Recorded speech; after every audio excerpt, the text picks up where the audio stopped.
I would like to introduce Brian Waggs, Wagstaff, to episode 7 of BLUECAST. Waggs is in insurance, and I thought it'd be a good time to do a little bit of insurance talk. So I brought Waggs in to kind of go over everything insurance.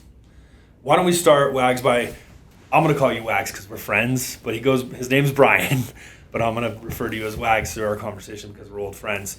I want you to introduce yourself. I want you to talk about your history, like all the things you've done in your life, how you've gotten to where you're at, and then, into insurance. Okay, sure. So I've been in the sales world for forever, but I feel like the biggest industry I've been in is the music industry, right? Yeah. So I've been playing piano since I was 4 years old. You're a great piano player. Thank you. Amazing. If you ever get a chance to watch him on TikTok, go to TikTok and watch Brian Wagstaff's TikTok channel because it's amazing. I see it all the time. And so I have a music production company called Reason Why Music. Yeah. And during my tenure as an artist, right, I realized over the years that artists just are not. They're not treated properly. You know what I mean? So like, right. A Reason Why Music, we're artist advocates. Like I produce shows. I promote shows. I produce artists. Like I'm very passionate about artists, right? And so when I got this call from Liberty Mutual, Fair Insurance, right? They're like, "Hey, do you want to look at this?" I'm like, yeah, because I love helping people. Like artists especially. You know what I mean? Like a lot of artists, like in the music industry, a lot of people at the top like don't treat the artist properly, and these are the people that don't even play an instrument. And you know how hard that is because you're an artist as well, right? Yeah. So this opportunity came on my plate like this past summer, like last summer, right? They're like, "Hey, we want to look at this opportunity." I'm like, "Sure," and it provides me an opportunity to like parallel what I'm doing with artists in the music industry to just everybody. You know what I mean? I can help everybody. You know what I mean? Yeah. But I grew up in Cape Elizabeth, Maine. Yeah. And so you're fairly new to insurance, but what did you do before, what were the jobs that you had before in sales? Oh boy, so right out of college, I went to USC in 89, 93. Right out of college, I sold door to door, and then you sold door to door. Yeah. What did you sell? Well, I asked my dad to go on a Euro trip. He just smiled. He bought me a suit and a pair of shoes. He goes like, "Hit the streets," right? Yeah. I actually sold door to door insurance. Oh, okay. Back in the day, all right. And then I'm like, okay, no, this is what I'm into. Yeah. So my biggest foray was I worked at West LA Music in LA. Yeah. Right. So is that like a big music store? Or? Yeah, it was the premiere, right? So all the celebrities and artists and whatnot. I mean, I worked with Snoop Dogg. Yeah. I sold in his studio, wired it, the whole 9 yards. Wow. So West LA Music was where all these, whether you're writing songs for film and TV, whether you're an artist or whether you're a celebrity, they would come to West LA to buy their equipment, right? Okay. So West LA Music, right? And then then I had a couple of kids. Yeah. And then we moved from LA to Boulder in 2002. Yeah. We had kids like in diapers, Yeah. When you're broke or whatever. And then my next foray was I worked for a commercial printing company called Signature Offset, right? Okay. I was there for like 6 years. Yeah. They had 7 plants in 4 states. My role was to basically steal relationships from printers. A publisher has a relationship with a printer, right? So like I'm on the road like every 6 to 8 weeks, right? Yeah. So I did commercial printing, and then I did human resource outsourcing. Got laid off in the layoffs. I worked for a company called Muzak, the elevator music. Yeah. Right? So helping people like with scents and all that kind of stuff, which is great. Yeah. There was a merger. Right? Yeah. So Mood Media bottom got laid off. Right. And then the tail end of my sort of sales journey was in marketing, right? So I worked for a pretty big global digital marketing agency in Denver, right? So you found the insurance kind of like works pretty good with you because you can help people save on insurance and help them insure their houses, and you also have free time to work on your music and do the other things that you want to do. Sure, 100%. And so it's with the insurance piece, it's more about a lot of people just they see the phone numbers on TV and they call them, but a lot of people. What do you mean, like Allstate or Farmers? Yeah, those are captive. Like you see the Geico. commercials, like Liberty, or like like Progressive. Yeah. But a lot of people know that what I've learned in this last year of insurance is like, and look, I had to go back to school again. Yeah. I had to like go online, get licensed or whatever, which yeah. wasn't fun, but like it was necessary totally. to get licensed. You know what I mean? Yeah. It's a very highly regulated industry for sure. Yeah, it's like mortgages. I'm a fiduciary, you know what I mean? Like Yeah. I have to take ethics, right? Yeah. But a lot of people don't understand like what they're getting with insurance, you know what I mean? Mm-hmm. And also what's different is I was a business to business guy in sales, right? So like now it's business to consumer, like real estate, right? Yeah. So it's their money, it's not the company's money. Mm-hmm. It's very sensitive, you know what I mean? Yeah. Where and also with insurance, it's like, in business to business, it was like, all right, great, if we can bring this in for $23,000, awesome, we got a deal, Yeah. But that's not the same, because if the insurer Yeah. doesn't want to take on the risk, then I don't Yeah. have the ability to bring that. I don't have the ability to bring that across the table completely, Right. So do you find that happens a lot? Like when companies don't want to insure people for certain reasons, and you're the one that has to break the news to them and kind of walk them through that process? Is that? Yeah, I mean, insurance is pretty black and white for insurers. That they're either going to take the risk or they're not, right? Right. So and then it kind of stinks because I really want to help them out, or, Right. I get a referral from somebody like a close friend, Yeah. and like, hey, and I'm running it through all the systems and stuff. I'm like, they're in a fire zone, or whatever it is, like the roof is, and then it stinks. It's hard. It's hard for me, because I'm me. Yeah, you're really. I'm a nice. sensitive guy. But the biggest thing that I have been able to do is there are a lot of people that I've been able to help where they helping them with their coverages. Well, so let's talk about that for a second. Okay, yeah. So when you say help, I mean, we want everybody to understand that's going to listen or watch the show. Sure. Like what helping somebody means. So let's kind of dive in a little bit into like policy coverage and stuff like that. Do you see that people are a lot of times underinsured and they're not keeping up on their policies? Like let's talk. I want you to dive into that a little bit. Okay, sounds great. So, what insurers look at first and foremost is autos, right? It's the biggest risk for an insurer. Right. What are human beings? What coverages do they have when they're driving their autos, right? That's really risky, right? Yeah. There's a lot of people that are driving around with state minimums, right? Yeah. And so with the auto piece, there's three numbers, right? 25, 50, 15, 100, 300, whatever, right? Uh-huh. The first number is if you're in an accident at fault, right? Uh-huh. If you're driving around with 50, 150, for example, right? The first number is the insurer is going to pay $50,000 per person. Okay. Per accident, right? Okay. So if I'm driving, if somebody is driving a Tesla and they have 4 people in the car, right? Yeah. And then if I'm at fault and I just completely total the car and all 4 of those people are injured, right? Mm-hmm. At 50, 150, the first number is only going to pay $50,000 per person. Okay. The second number is the maximum they're going to pay out, right? Okay. So you got 4 people in that. That's so it. it's only $150,000 for 4 It's people. $50,000 per person in that. Whatever's vehicle. less, basically. $100,000 maximum, right? Yeah. And the third number is the property damage to that car, right? So the third number is like a Tesla is like $75,000, right? So now that's underinsured, right? Okay. So now these people are going to call Frank Azar, Bacchus and Schenker. They're going to, you know what I mean, right? Yeah. So insurers really look at, they want to know what there's an insurance score. There's are you smart about your insurance, right? Yeah. Yeah. It's really about protecting your assets, right? Yeah. Because insurance is an aleatory agreement. The amount of premiums that we pay in as consumers far outweighs what an insurance company pays out. Oh, and they promise to pay, right? Yeah. There's only 2 reasons why they won't pay out.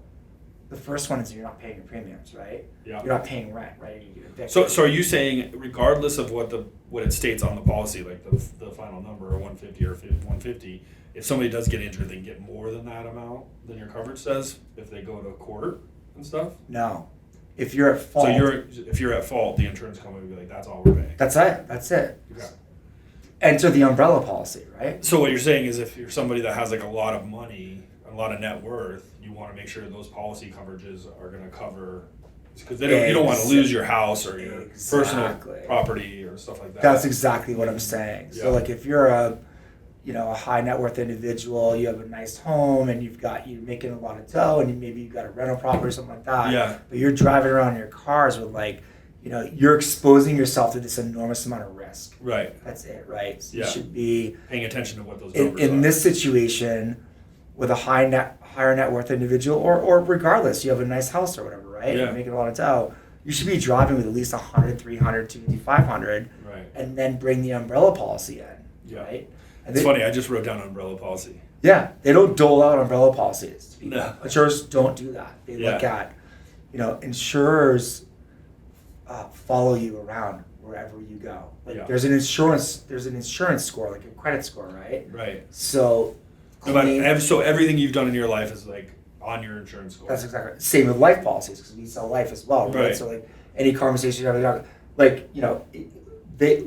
insurers will find the information, right? Yeah. And so the umbrella policies are for, they look at insurance, they look at your insurance score, right? Yeah. They also look at credit scores. They look at, a lot of, claims, things like that, right? Yeah. A lot of insurers want to make sure that, you're not driving around with, they want, because insurers don't make money on a new policy. It takes 3 years, Okay. right? But insurance is there to protect assets, and that's the, and then that's the biggest thing I think for me is to help protect people's assets, Yeah. And because a lot of people, By making sure they have the correct policies. yeah, and a lot of people think like, oh my God, it's never gonna happen to me, or look, with life, it's like 10 out of 10 of us are gonna die, right? I mean, no, that's just the fact, you know what I mean? So it's just like, but nobody wants to have that conversation. It's just like, oh my God, God forbid you keel over, right? Yeah. And you're young in this journey of your life. Maybe you just got married, you have kids or whatever. Like, you got a mortgage. Like, well, if you kill, you know what I mean? Yeah. With driving on the road, like, sure, it's not 10 out of 10, but I'm sure we all have stories of, getting in an accident or speeding or, all those things are tracked, right, with insurance, because they're taking on that particular risk. But it's really about protecting people's assets, man, to be honest. Yeah. And do you think the same thing kind of carries over with a house? And obviously most insurers roll cars in with houses, right? You have you bundle those policies together because they like to have the both to save you money or whatever. Can you talk a little bit about that? Yeah, so so there's monoline policies, right, where it's just the home or just the auto, However, when you bundle the home and the auto, there are discounts in there, and there are some carriers that won't write monoline policies. They want the home and the auto, right? Okay. They want the bundle, Yeah. A lot of things that I've seen that have been missing with the home policies that a lot of people don't understand is that it's really important to make sure that the cost calculator a lot of people think that like what their home's worth on the market is what they should insure for. Right. Nothing could be Which is kind of a big topic. It's not. That's not at all. After like the whole Superior fires and stuff. No, that's not what it is. What you can sell your house on the market for is different. Insurers want to know if your house burns down to the ground, what's it going to cost to replace that, right? Yeah. So I look at property reports. I look at, I go to county websites and look at property reports, right? Yeah. There's the land, which isn't going to go away, and then here's where the cost per square foot to build. Or here's where the home value is. Yeah. It's $393,000, but in Boulder, you can sell it for $1.5 million. So that's a big confusion for a lot of consumers. They don't realize that, right? Yeah. It's about if the place burns down, what's it going to cost to rebuild the house, right? That's it. That's the number. And do you feel like a lot of people are underinsured when it comes to that, the cost of rebuild? The people that I've seen so far across my desk, yes, they haven't had an agent that has sat down with them to really do the due diligence to figure out, to look at the property reports and figure out what does it cost to replace your home. Right? Yeah, because after like the whole Superior fire and all this stuff, it was kind of like, all these people are like, I'm not going to have enough money to replace my house. Yeah. That was a shit. That was scary. Right? Because you're like, not have enough insurance, not enough coverage to rebuild. And and I think that's probably like one huge lesson I think a lot of people learned in our area at least, is that you have to make sure your policy has enough coverage to rebuild the same house that burnt down, right? 100%. Yeah. In those situations, they were not talking to the proper agent. You know what I mean? Yeah. There's a bad seed everywhere. There's bad cops, bad teeth. You know what I mean? Like that particular agent was not doing their due diligence. They weren't doing their due diligence, or they weren't representing them properly. You know what I mean? Yeah. They weren't spending the time to be like, and that story is really sad. Well, so why do you think some agents do that? Just to have a cheaper policy, or? I think that maybe I don't know, maybe they're money hungry and they just want the commission or the premium. Right. You know what I mean? I think it's more of a money play. I don't know if they just really don't really care about the people. That's exactly what I think, Yeah. For sure. And I don't like that at all, but I don't really know. But just like, I mean, even in your business too, I mean, I know that that you look out for sure for the people, best interest your of clients. people, right? I Yeah. think there are agents out there that was a sad story, Yeah. with underinsured. Like, you don't want to be underinsured, you don't want to be overinsured. When you find the right person, Yeah. like myself, that really spends a lot of time Uh-huh. to pull the reports and whatnot. And the other thing is, we work with over 15 carriers, right? So Yeah. with comparing, Liberty Mutual owns and operates us. Yeah. But I'm like a broker without the broker fees, right? Right. But the other things that people don't consider is sewer water backup, utility line, Yeah. right? And also, if you're in an HOA, Yeah. they don't add enough. They don't add enough loss assessment to the HOA piece, right? Because if you're in an HOA and you're getting billed a couple $100 a month, and you're in this neighborhood of 100 homes. All right, hold on. So you just went over like 3 different things. All right, sorry, I'm going too fast. That's all right. It's all right. And you have to remember that, people that are going to listen to this or watch this are you have to I always try to assume that they don't know anything, and I want to break all that stuff down. So let's just start with the first thing you said. Okay. Let's talk about the sewer backup part of a policy. Now, first I want you to explain what that is and what the effect of what it is, and then we can talk about, is it naturally included in your policy? It's something you have to ask for. Is it, you know what I mean? Like, really kind of break it down, so if somebody's like shopping for insurance, they're going to understand what the right question is and how to approach it. Okay. So what is the sewer backup part of a policy? So what does it protect you from? What does it cover? I can explain that in a personal story. When Kimberly and I had our house in Boulder, we had like a big house, and like there was between the 2 stories, there was the toilet was leaking, and we had no idea, and then it seeped downstairs into the recording studio, and and then all of a sudden there was a breach of water, just leaking water, right? Mm-hmm. It was a $21,000 claim, and had we not checked off that box, right?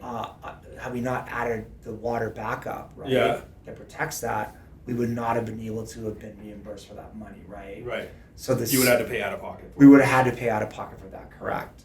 So the water backup, most policies, there's different levels of policies of home policy that you can add. You can add that to. But adding that is crucial, right? So if a sump pump that doesn't work, or there's a basement, So it's like if a sump pump goes out, if the toilet leaks that you don't really know about, or like the sewer line breaks, or sewer line's different. Okay, that's utility. Okay, We'll get to that for a second. So what about if it just backs up? The sewer line backs up, or is that part of the different? Okay, that's different. Yep. Different policy. Yeah. So anything that has to do this with is like inside your house. home Okay. is the sewer, right? That's going to be like your toilets are leaking. You don't know about it, right? Okay. And it doesn't cost that expense is like $30 a year. Like, right. You know what I mean? It's not that expensive to add that. And then do most agents automatically add that to your policy, or is it something that they just don't add? I mean, I do. Right. I like when I'm building out a proposal for a homeowner, I'm adding that just because of my personal story that I've had. Right, because you're like, this could affect you. Yeah, and then I explain it to them. Right. Because it doesn't really impact the premium of the home. Yeah. It's so nominal. The things that impact the premium of the home are like personal property, yeah, like liability, those are the big premium factors, Right. you know. Yeah. The utility lines. Okay, so now we're going to move on to the utility line portion of it. Sure. That's a different rider on a policy, right? It's inclusive. It's not necessarily a rider, but you okay, could just check. part. You could check that box within the policy. Okay. Yes, it is. It adds onto the policy, right? Okay. So this is what is the utility line portion of it? This is what happened with the Marshall fires, ironically, right? Yeah. So XL Energy's thing blew, Uh-huh. and then that blew out these homes outside of the fires. It impacted their electricity. Also, maybe it blocked outside the sewer line outside, right? Uh-huh. And so there's coverage for that. So it's utility line. So if a tree or is growing and it impedes your main sewer line to the main, That goes from your house to the... it goes to your house to the street, Mhm. right? That's covered. Okay. Right? But you have to check that box too. Right. And that's not that expensive in premium either. What does that usually run, like another $30 or something? Yeah, it's not that much. However, there's also like, do you want 10,000? There's a drop down of like, do you want 10,000, 20,000, 30, you know what I mean? Uh-huh. With What is the it? water- I mean, what's the typical sewer line replacement, like 20 grand or something? Yeah, it can be expensive, like 15 grand. Yeah. Like 10 grand is like, $10 to $15,000 because they're gonna bring a backhoe. They have to redig your whole line, maybe Right. replace it, right? Yeah. The water backup, if it flows in your house, I mean, Kimberly and I had $25,000 coverage. And, of and that. so the water backup when it flows into your house from your sewer line is part of that? No.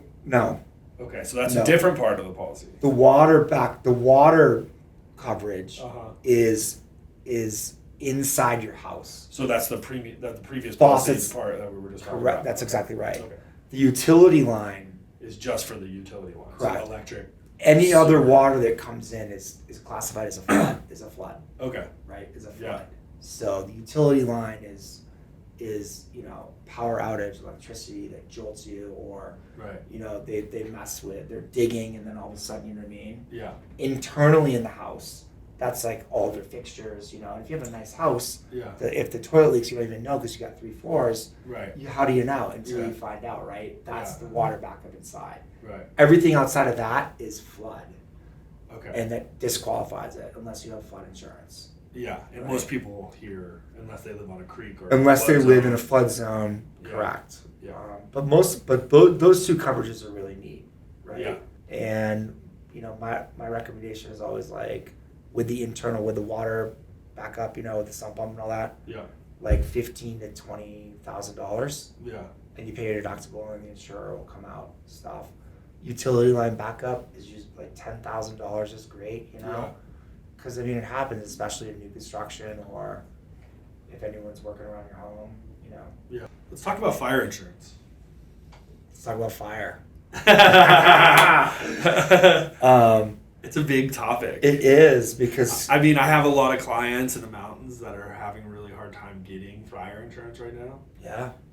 Or they're being charged like crazy amounts. Is it their homeowners or is it their long-term rentals? It's Just mostly dwelling fire policy, a DW3. And for I think example. either of those Yeah. things, and I think people don't really understand what kind of makes up whether it's going to be more approved or less approved, and kind of the fire rating stuff, and and maybe we could even touch on like the state stuff that they're working on, and just really kind of educate people on that part of it. Sure.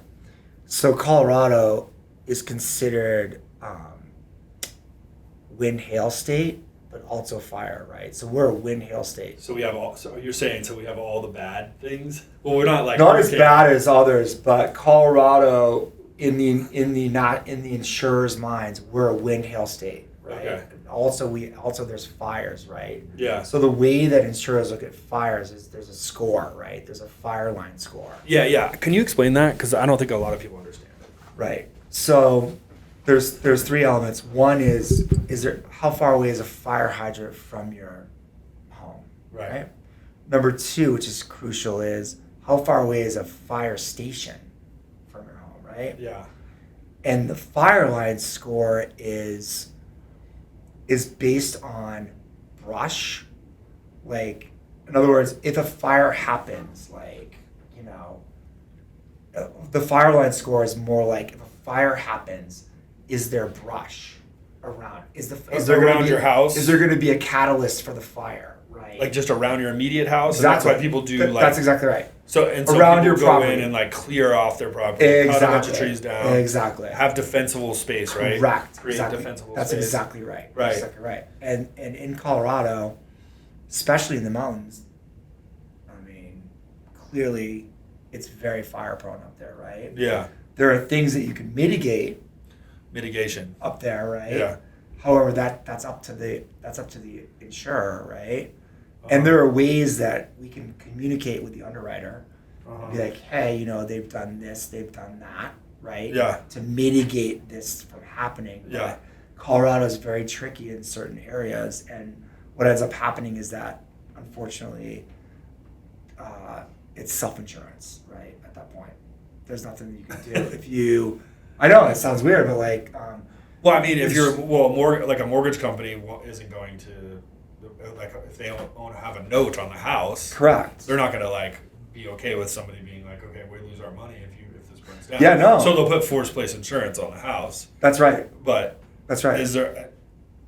I mean, are you guys doing policies in the mountains right now? Are you seeing? Yeah, there's certain areas. There are certain areas in the mountains. It just depends on where it is. So is this like a secret map that you guys hold on to? There's no secret map. Like you're like, we'll do this, we won't do this. No, like how? I mean, how do you go about like looking at each? Is it per property? Is it done per area? Correct. Like zip codes? Like exactly what is that?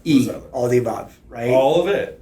All the above. So it's address, right? Where is it? Longitude, latitude. Where is it? Right. Yeah. It's in Black Hawk, whatever, right? Right. And so you put it in the system, right? Yeah. And then, okay, where is it? Right. So each particular area, almost similar to a flood zone. Yeah. Right. Where is there a flood zone in Boulder? Right. Well, it's down over here, right? So it's all very geolocation based, right? Okay. So if it's in the mountains, like insurers nationally in every state know where the fire zones are. So if your home is in a fire zone, it's going to come up. All the research has been done. And when they say fire zone, does it mean like? Is it like? It means if a wildfire or somebody puts out if they throw a cigarette out the window, like it's more like if a fire. It's like more prone to have fires. Yes, I guess is exactly, my question. exactly. Or like not as good treatment. Not necessarily prone, right? Yeah, because it's like. I guess prone is a neat word. I mean, if you're higher up in the mountains and lightning strikes, then it's going to cause a fire. Yeah, right? I'm just saying because I kind of feel like on Sugarloaf, which was like a mountain that's close to Boulder that burned down a long time ago. There's no freaking trees left. Like it's not really a fire zone anymore, right? That's right. Like it's clear. Like it's clear. Like the trees. But there's a fire line. So there's a fire zone and then a fire line. Meaning if a fire broke out. If a fire broke out in a certain neighborhood. Yeah. Like, is there catalyst? Is there like, will the fire continue? Is there a fire line? So they'll group like neighborhoods together and be like, this whole neighborhood's gonna go if a fire starts. That's exactly right. Really? 100%. So they'll be like, this whole area. It's a fire line score. If a fire broke out here for some reason, maybe somebody threw a cigarette out there or... So is it better if like neighborhood owners got together and like started making fire lines between their houses or something? Was there or just remove tree. I feel like there are. This is actually a question more for like the fire department, just for the record, not me. Yeah. But there are defensible ways that is possible to mitigate that fire line score. Right. So there's a fire zone, a wildfire zone, which is pretty obvious. I guess right? I mean I know you probably don't know the answer to this, but I guess my question is, we know that people do it individually, right? Like people are going to watch this and they live in the mountains. They're like, yeah, well, I did all my mitigation on my land. Right. But if your neighbors aren't doing it, you're kind of like... Right. Like, so it's almost like you got to get everybody together to do it as like an area. If you're saying like there's a map of an area of like this whole neighborhood and the insurer's looking at it like if a fire breaks out, and these roads are a fire break around this neighborhood. Exactly. Can we get the fire engines up there? Yeah. And is the neighborhood, number one, is it in a wildfire zone? Because home buyers, when they go buy homes, I feel like there's a lot of due diligence, right? Like, are you living in a flood zone? Right. Before you buy your house, like, am I in a flood zone? Am I in a wildfire zone? Right. Yeah. The fire score, the fire line is different than being in a fire zone, right? So so you could be in the mountains and not be in a wildfire zone, right? But have like a fire line score that's over 1% because there's too much brush around. So if a fire happened, that can be mitigated by the homeowner. You know what I mean? Yeah. However, if you're buying a house and you're in a fire zone and you're not doing due diligence with, say, the real estate agent or whatever, or not, you know what I mean? Like I don't want to buy a house in a flood zone. I need to get flood insurance or whatever. I don't want to buy a house in a wildfire zone. So there's a lot of information out there, right? That you can find. But there's not as much attention put on that. No. As opposed to flood insurance. Like you go into a flood zone, they're like, here, you're in a flood zone. We have national maps for it. Exactly. It's like we map all this stuff out. And you're saying there's not really like an insurance map for fire zones. Well, I'm kind of the map. In other words, that's why I like to partner with real estate agents and loan officers or whatever when they have clients that are looking at buying a home in a certain area. Right. I can connect with them, and just get their information. Yeah. And look at, are we in this zone area? Right. So number one, it helps the consumer. Yeah. Also with the real estate broker or agent and the loan officer. Yeah. Maybe they don't put a lot of attention into that particular house, you know what I mean? Yeah. Because they're maybe like even when the real estate agent's like showing the house to the clients, they're like, look, this is a cool house, but it's in a fire zone. Yeah. And the insurance is going to be really outrageous. Maybe if you take can get that prospect out of the pipeline and focus, you know what I mean? Or just let them know. However they want to deal with it. That's important, right? Like that's a big thing to understand. And I think the better the real estate agent is, they're going to come and be like, hey, this is the deal on the front end. Same with what you're saying is even when they're pulling properties for clients, it's like call an agent and be like, hey, what does this look like? Yeah, call me and be like, there's hey, no let's map check it out. for it. Exactly right. Because there's no map. It's not a published map, but like we have the map, like our system has the map, right? Like, you got to be it's like HIPAA. You have to be licensed and insured to be able to see that information. So it's a secret map. That's what I'm saying. It's kind of like a secret. You have to like get your license and stuff and study and whatever to have that access, right? And that way, being proactive like that, it works for. It also works for the consumer. Like, maybe think twice unless you're super loaded and if your house burns to the ground, you can just replace it. But I don't think most people want to do that. Yeah. You know what I mean? I'd be like, why not be proactive and like, hey, this house looks really neat. I'm going to talk to Blue, the loan officer. I'm going to talk to Hatch, whatever. So maybe even before you go under contract, you're like, okay, this is what we're going to have to do to make the insurance work. Can we insure this place? Yeah, well, can you insure it, but can we do mitigation? Is that going to help the score? Like kind of do a little bit of research on the front end to make sure that it's like lendable and like insurable. I play a crucial part in all that kind of stuff, especially up front. I really don't think real estate agents bring in insurance agents on the front end. I don't think as much as they should when it comes to this kind of stuff. So maybe I think that's because it's never been an issue. A lot of people are real loyal to their insurance people, which I think is really wonderful. You know what I mean? And so most of the times people when they're buying another house, they have a relationship with an agent. Yeah, who's treating them really well. It's awesome. You know. Yeah. But then there's people that come out of state, but real estate agents do need like an insurance agent, so do loan officers to make sure that they can get, if there's some mortgage on the front end. On the front end, because I think a lot of that stuff comes up like after you're under contract. Like, why go under contract on something that you're not going to close on for the seller? If you don't know if you can get insurance. If you don't know if you can get insurance, like maybe that's something you do in the maybe Well, I guess it just depends on how fast the property is going to sell, but it's something definitely to think about, like having that kind of stuff, those conversations, and covering that stuff on the front end before contract. Maybe trying to figure that out, like we said, like maybe we don't want to look at this house because if we really like it, we know we can't get insurance for it. Exactly. Or it's going to be an issue, or it's going to be expensive. Yeah. And maybe it's worth it. You know what I mean? But having that conversation on the front end and looking over those maps and kind of like figuring that out. Yeah. And then the loan officers are going, well, they need LTV, right? So you need, there's an insurance piece, right? So if that's going to impact the LTV. Can we just kind of talk about the ratings for fire? Like I hear insurance agents say like, well, you're a 9 or a 7 or I don't know what. Do you guys use some kind of scoring system? Insurers use a scoring system. It doesn't go that high. Okay. So basically, there's a fire zone, there's a wildfire zone. It's just nope. We're not even going to touch it, right? But the fire score. Yeah, fire is score. More of the fire score, right? Yeah. Anything. So what is it? What is the actual rating? So If it's so over- that when somebody doesn't know, is talking to an agent, because agents, Sure. and I do this too in mortgages. Like I just spew out, things, and people are like, "What is that?" I don't understand what you're talking about. I don't really know how high the number goes, but if the fire line score is over 1, Okay. it's a no-go. So below that is like a 0.9, 0.8, 0.7? If it's 1 or below, it's fine. So are there numbers below that? Do they give you a number when they say they issue it? No, it's just when you put the information in the system, the carrier will. Each carrier has their own systems, right? So it's proprietary to them. They'll verify the address. They'll verify how far the fire station is or whatever, and they'll also verify what the fire line score is based on the location data. You know what I mean? The brush and all that kind of stuff. It's pretty much programmable based on claims in the past and catastrophic events. They know in each particular zip code in latitude and longitude where the fire line scores are. Huh. Anything over 1, if it's like 1.5, no. They just won't do it.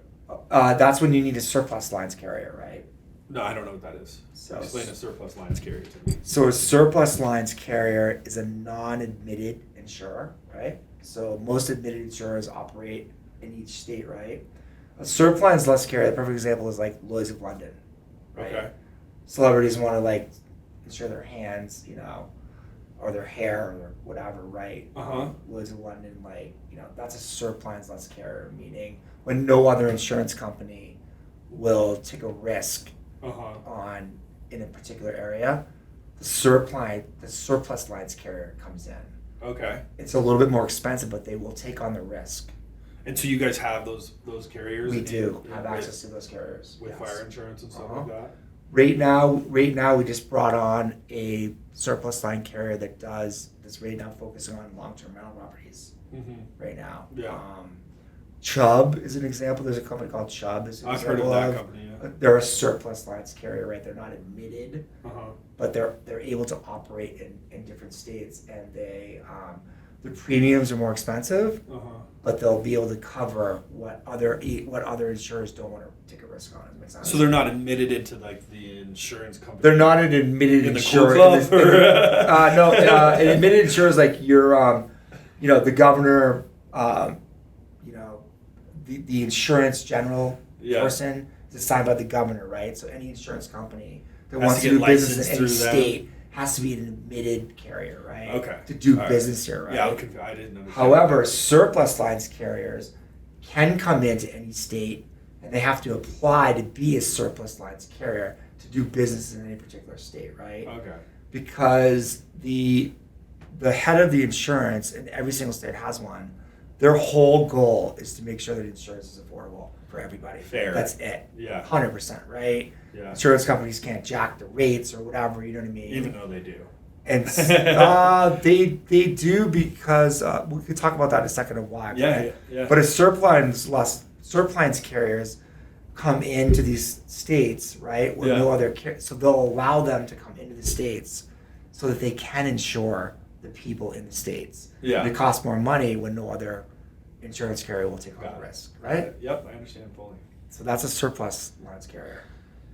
So that's where you can send people if they can't find traditional insurance for these houses that are uninsurable in these fire zones in the mountains. Yes. Traditionally, that's what you guys use. Correct. Cool. All under one umbrella. We work with 15 different carriers. We have surplus lines carriers, and Colorado is opening up more now. Like there was a lot of people that can't. Look, they had the Marshall fires. There's a lot of hail stuff. The last couple of years, so a lot of carriers stopped. Paused, some moved out. The good news about Colorado right now is that carriers are coming back in, and their appetite for risk is a lot. A lot of different carriers, or the same carriers, or the surplus carriers, or all of them. Like all carriers are just the carriers that we work with anyway. But yes, most of them who had paused because of the catastrophic events. Like the last couple of years, there was over $1 billion of catastrophic events, right? Right. And insurers have reinsurers, So it's like it just wasn't profitable for a long time. And COVID was unprofitable because no one's driving anymore. You know what I mean? The insurance industry has been unprofitable for like the last several years. I find that so hard to believe. How come? I don't know. I feel like it's such a win game for insurance companies because they just collect so much money. They charge so much. Like they're just charging. I feel like insurance rates just keep going up, and it's unaffordable for a lot of people. I feel like it's not. So can I debunk that? Can I debunk that myth? Well, hold on. Okay. Let me just finish what I'm saying. And even in the data, when they're talking about inflation, right? All the inflation risk, housing costs, insurance costs are another one. Like those are the drivers of inflation right now, right? And that's why our rates are high, is because we're dealing with this inflation with insurance and housing costs for the most part. Sure. So tell me why they're expensive. Debunk me. So insurance companies look to achieve a loss ratio percentage, right? Okay, so explain what a loss ratio is. Loss ratio for insurance company is the premiums that consumers pay in, the claims that insurers have to pay out, plus administrative costs, right? Yeah.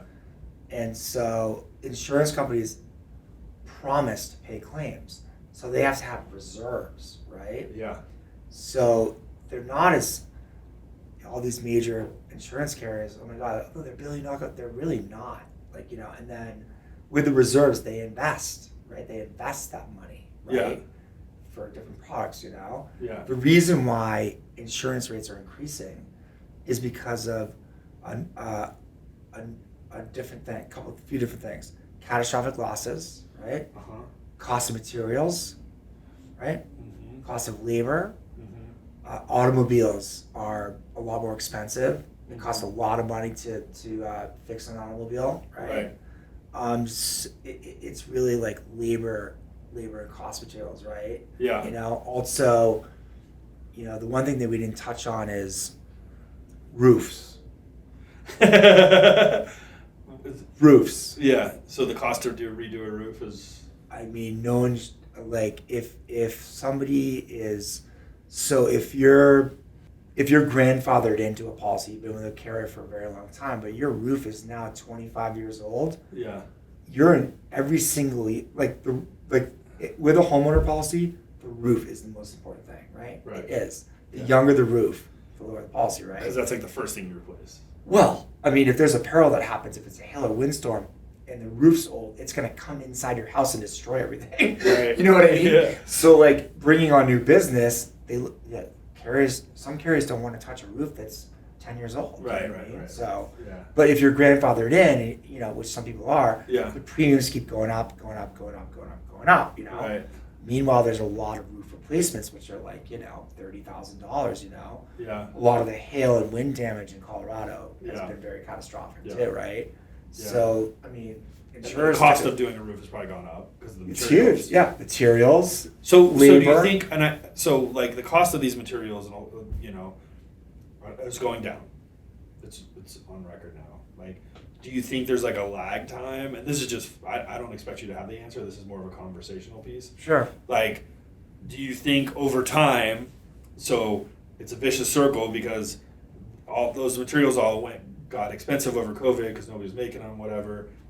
In turn, cost the insurance company more money, but now they're starting to go down. I mean, do you think insurance companies will actually reduce their rates once the cost of these materials go down? Like it gets cheaper to fix a car, it gets cheaper to put a roof on. Yes, but that's not the reason. That's not the main reason why insurers increase their rates. Okay. A main reason, and one of the biggest secrets that people need to understand is that, when you're calling it, when you make a claim on your house, when you have multiple claims on your home, they're going to increase your rates. There's a lot of people driving around their cars and they have glass replacement or whatever, right? And they're calling their insurance company to have them pay out their glass replacement or whatever, right? Yeah. Every single time that you call an insurer and have them pay for that stuff, that's a claim. And Or they track it. Oh yeah. It's a claim. It's a claim. And, Yeah. and that's going to increase your rates too, right? Yeah. So my recommendation is if you have the ability to afford it, Yeah. don't call the insurer and claim it, right? Yeah. Because the more claims that you have, Yeah. and the more money the insurer's going to No matter which insurance company you go to, because they all share information, right? Yeah, it's all it's like HIPAA. It's like medical, right? It's like the more claims that you make, if you're claim worthy, an insurer eventually is going to drop you if you have too many claims in a particular year, Right. especially if they're large or whatever, or if you're making constant claims, because you're just too risky in their eyes. You're making claims, right? Yeah. That's all. Yeah. So that's one of the reasons why. So inflation costs, the amount of claims that you're claiming. What are the other things that kind of go into the reason why the insurance rates go up? Is it just basically those two, or are there other lapse of insurance? If you lapse, like if you don't have non-payment or whatever, and then you just lapse your insurance, right? You go without you go without insurance for a period of years, and then you want to get insurance again. So you're risky. Does that even come into play if you're like, say I sold a house and then I rented for a while and then I bought another house, and so there was a period where I didn't have homeowners insurance? Does that count as a lapse? Yeah. Well, unless you carried over to have renters insurance. I mean, so like say you a own lapse is a lapse. If you have a house that you're going to sell and you sell it right to somebody else, that's not a lapse. Okay. Because the other person that you sold it to, yeah, they're responsible for that. Yeah, that's what I'm saying. Like, say you sold the house. Then you just call your insurer and be like, hey, I sold the house. I don't own it anymore. That's not a lapse. Okay. All right. That's not a lapse. That's you sold the house, right? A lapse is... like you just don't pay it. You don't pay it. Yeah, or you stop paying it. Yeah. Or you don't... Maybe some people don't have a mortgage and they don't want homeowners policy, which I think that's a little nuts. Because there's a lot, Right, because you own the house outright, you're like, I don't need insurance. The mortgage company, as you know, is not requiring you to get homeowners insurance, right? Right. The home is worth, a good amount of money. I wouldn't recommend that, right? Yeah. A lapse is like you're done paying insurance, right? Right. Or even with the younger generation, they don't, they're not paying insurance on their cars or whatever. So a lapse of insurance will definitely be hard to get insurance, and insurers, the insurers they see that as a big risk. Yeah. Do you do renters insurance too? Yes. Do you think it's pretty wise for people to have renters insurance? I do. I do. And it's not that expensive. It's like $100 a year, $200 a year. Right. It's like super inexpensive. If people have things that they value, yeah, and they're renting a place, none of their belongings are covered should a peril happen to that place. Yeah. I mean, we do anything people own. Mm-hmm. Boats, RVs, motorhomes, tiny houses, anything, anything you own. Yeah. And then also life products as well, like universal life policy, all that kind of stuff. Can protect it all. But the insurance word is kind of a negative word, I've learned. But it's not really, because it's not that expensive, to be honest, right? Yeah. And that's the thing that I've been trying to educate people. Like, you're partnering with somebody. Yeah. So if something happens to your place, you could, for example, you could execute your homeowner's policy and pay the initial $300, and your house burns down, and the insurer is paying $1 million for your house, right? That's not a bad. That's a pretty. It's an alliatory agreement. Yeah. The insurer's on the hook, right? So it's Yeah. not that expensive. Yeah. It's whether somebody wants to partner or not, right? Yeah. The increases in insurance have to do with a myriad of factors, right? Yeah. It's really. So many different reasons. And a lot of people, look, I'm going to say this honestly, liars are liars, right? A lot of people misrepresent information on applications. You see that a lot? Yeah. On there, and then you guys will find out because you're really. We can see everything, but you know what I mean? What do you mean? I'd be putting in, because as a, I can't, I'm asking these questions, or I'm filling all this stuff out. I'd be you don't know what you don't whatever. know. Exactly. Yeah. And they're going, oh my God, no, our record's clean, and we haven't had any claims, And then you pull it up because the insurers want to know, because the insurers bear the brunt of paying the claims, Yeah. So all this stuff comes up.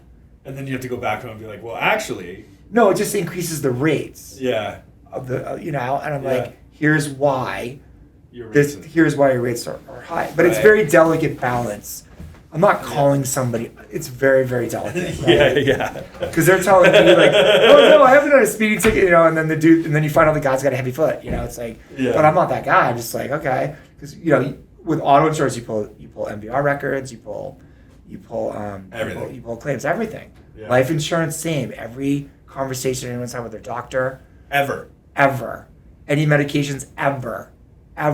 Like forever. There's a national database called the MIB, right? That life insurance companies look at, right? And every doctor has to supply that stuff? Every doctor. What about HIPAA? What about your rights as a... You sign over those rights when you apply for the to policy. an insurance company, it's a medical information bureau, right? Yeah. So every conversation, because look, you could get a $1.5 million term policy. Yeah. As a young kid for $35 a month, right? Right. If you keel over the next day, they're paying out $1.5 million. Right. That's a lot of dough. Yeah. So they're gonna want to know, they're gonna want to be like, okay, what's the health look like? It's based on age and stuff. You know, what medications are they taking? It's just a lot of people think that they don't realize that as consumers, we have the best deal on the planet to partner with an insurance company. We're not paying, dude. The money that we're paying in is nothing compared to what they pay out when something happens. Seriously, because my house burns down. We've only put in what, $3,000. They're gonna pay. My problem personally is that I just don't buy it. I'm like, there's all these people paying all this money into it. Are they really paying out? Just from my own personal experience. They promise to pay out. Well, they are. They have to. I know, but is it really that many accidents and that many things that makes them non-profit? Oh my God, dude, you'll be so surprised.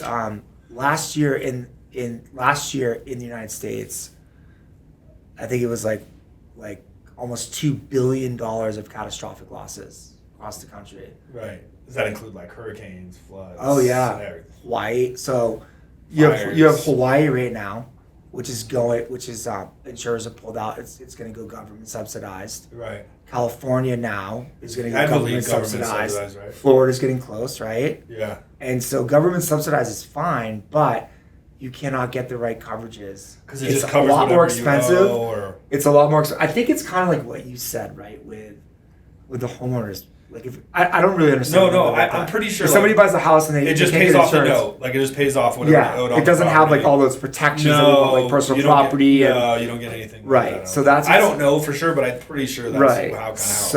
It's basic. And there's a lot of agents that they can't just to cover the mortgage. You can't make a living in California, and you can't. They just can't sell policies. People are moving out of there.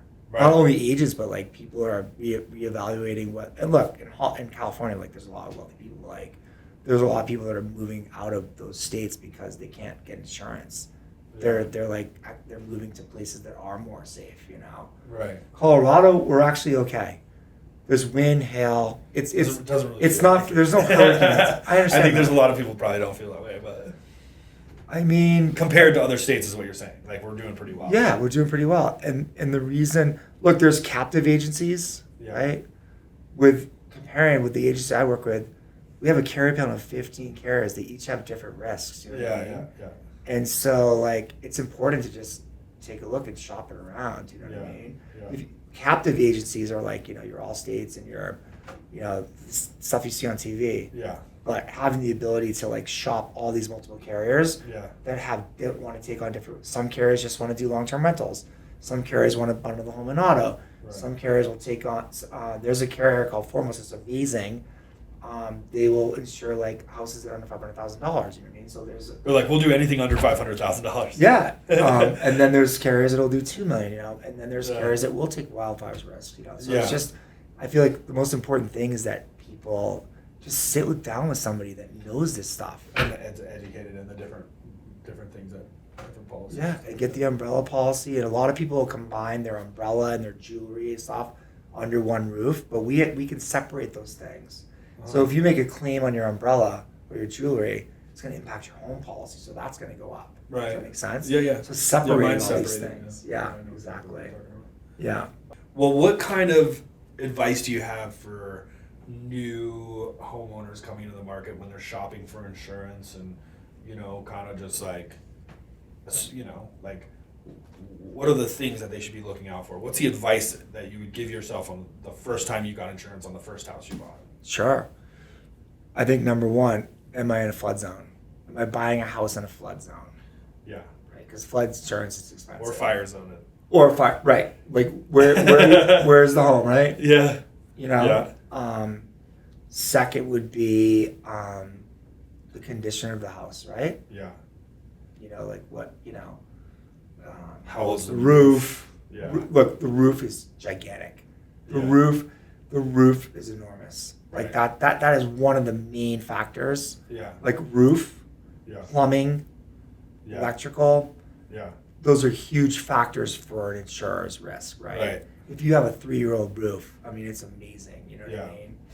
And then I would say just finding somebody like myself that really, really understands the different parts of the policy, different coverages. And making sure that you're not overinsured, you're not underinsured, identifying what's it going to cost, what's the replacement cost in your home, not what it's worth on the market, not what you paid for it. Yeah. If it burns down tomorrow, what is it going to cost to replace that home? Right. Because when they replace it again, on the open market, you're gonna get more than that. You know what I mean? So it's not the market value of the house. It's what's it going to cost, material, labors, And then replacement costs in the mountains is higher because some places are, like you go to Blackhawk, you got to bring a crane and a derrick, and you got to bring, so like bringing the materials in, right? So there's a lot of different factors, Yeah, totally.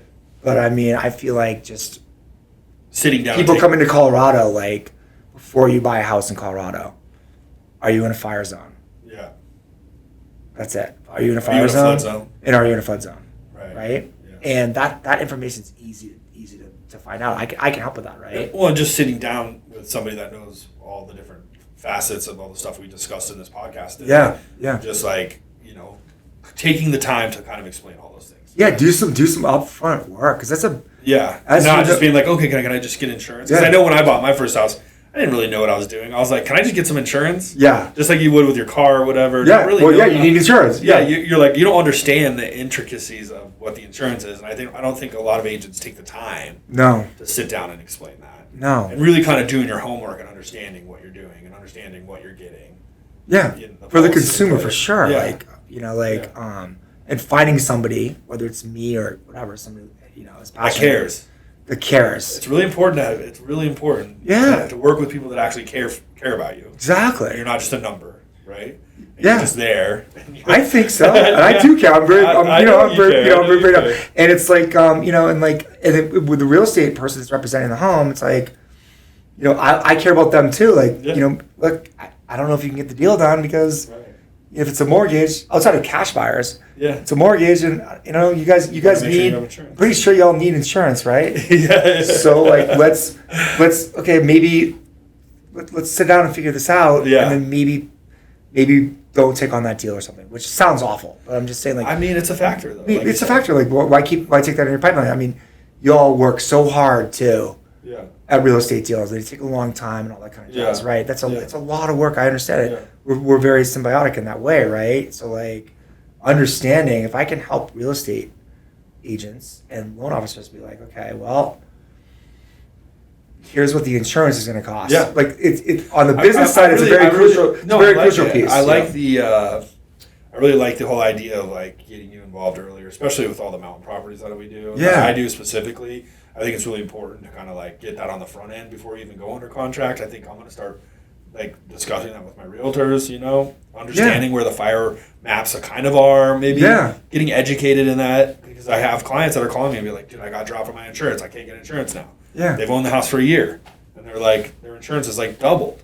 And I think it's super important moving forward. It's going to become more and more of an issue, right, with homeowners on what to do with the insurance. Coming to Colorado too and living in the mountains. Right? Like, and everybody wants to live in the mountains, right? They're like, oh, I want to live in the Rocky Mountains. It's a lot. There's a lot of long-term rentals. A lot of people have, look, the mountains are ski resorts, right? Yeah. The long-term rentals are a lot easier. Yeah. Easier. Because there's no personal property, or? Well, it's a long-term rental, right? It's not the primary home. You know what I mean? Well, so I'm just saying, I shouldn't say easier. I should say like it's more affordable. It's more affordable, and I feel like it's less risky-ish, right? Because it's a long-term rental, and in a resort. I was going to ask you, like, your place up in the mountains that you lived at before you sold. You got insurance for that place, right? Yeah, and actually my insurance was okay, right? Because you were sitting right up there on the. I was kind of in town, right above the fire. You were rated exactly right. My rating was good. Rated above the fire. All the trees were cut down around my house. Yeah. Did you do the due diligence too on? No, I mean I did cut a few trees down, right? But only for the views and stuff like that. But it's not really. That wasn't really a risky place there. Actually. Not where I was at, but you get outside of like the downtown area of Nederland where I live. Yeah. It gets a little bit more hectic. Yeah. Right? Yeah. Like you're in the woods. Like when I lived on Magnolia, Yeah. I was down Lazy Z. Magnolia is a challenging zone. I'm sure it is right now. You got like a bunch of standing dead exactly. pines. Exactly. You know what I mean? Exactly. Like, and with beetle kill and all that stuff, it's like, and they're all lodge poles, so they're tightly packed together. Like, you know, and there's like a lot of, you know, it's a little bit, probably a little harder to get that area done. Yeah. I mean, the good news is that Colorado, their carriers are coming back and they're loosening a lot of restrictions here now.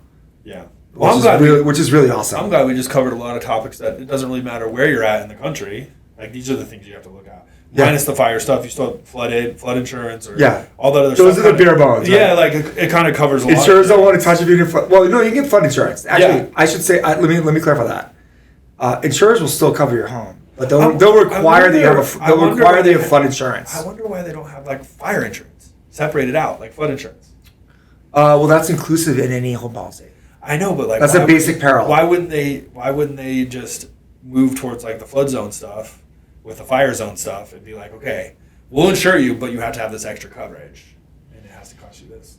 This is all theoretical. That's a great question. Well, I feel like if you're in a fire zone, then you just go to the subprime. If you're in a flood zone, you have to wait like 100 years for the flood. I'm kidding. I mean, I don't really know. Technically, you know, fire's pretty dangerous. I think fire's pretty dangerous. Yeah. I don't really know. Floods are too. Maybe that's something for people to think about out there in the world. Like maybe they just start to have a different policy. Fire policy, you know, just like a flood policy. A dwelling fire policy. That's all. It's inclusive. I understand that normally it's inclusive, but you can't double down on the home. Yeah, it already has the fire. It already has the basic. That's when you go to whatever that other insurance company we were talking about earlier. That's like subprime. Surplus lines. Right. Surplus lines. I mean, if your home is already covered by fire. They're covered by 4 basic perils like fire, explosion, whatever. Right. Yeah. Flood's not covered. You have to add that on as an endorsement. But it is. But when you have a rental property, that's what you're doing. If you have a rental property somewhere in the mountains, you're getting a dwelling fire policy. Just covering them. You're getting a dwelling policy. That's it. You're and liability too, like somebody falls and breaks. That's exactly right. You're getting a fire. Right. You know, you're doing that. That's you it. Know what I mean? That's what you're getting covered. But I think full circle, you're absolutely right. I feel like people should be proactive if they're moving to Colorado. Outside of Colorado, if they're going to move to California, they're going to move to Florida or Hawaii even now. Understand where or Texas, with all the can you get insurance? I mean, unless you're worth $20 million, you don't really care. Even though those people do care, right? I'm just saying. I shouldn't say like that. But like, you're either self-insuring yourself or not. But I feel like the proactiveness up front, understanding, being like, here's where I want to live. You got to understand. You know, am I in a flood zone? Am I in a fire zone? Can I get homeowner insurance? Because homeowner insurance is awesome, dude. It really is, man. Because at the end of the day, something happens, you're 800 to you're you're covered. You're covered. That's a lot of dough. Well, Brian, I want to thank you for coming in and being on my episode 7 of my podcast. I think it went really well. I think you did a really good job, and I think people are going to learn a lot from this. So. Thank you so much, man. It's my pleasure. I'm so grateful for the opportunity. Yeah, I'm glad you called me and wanted to come in. I'm so grateful that you had me. I'm really excited, and I would love to. I'd love to help people out. So yeah. Yeah. Thanks. Thank you, man. Appreciate it.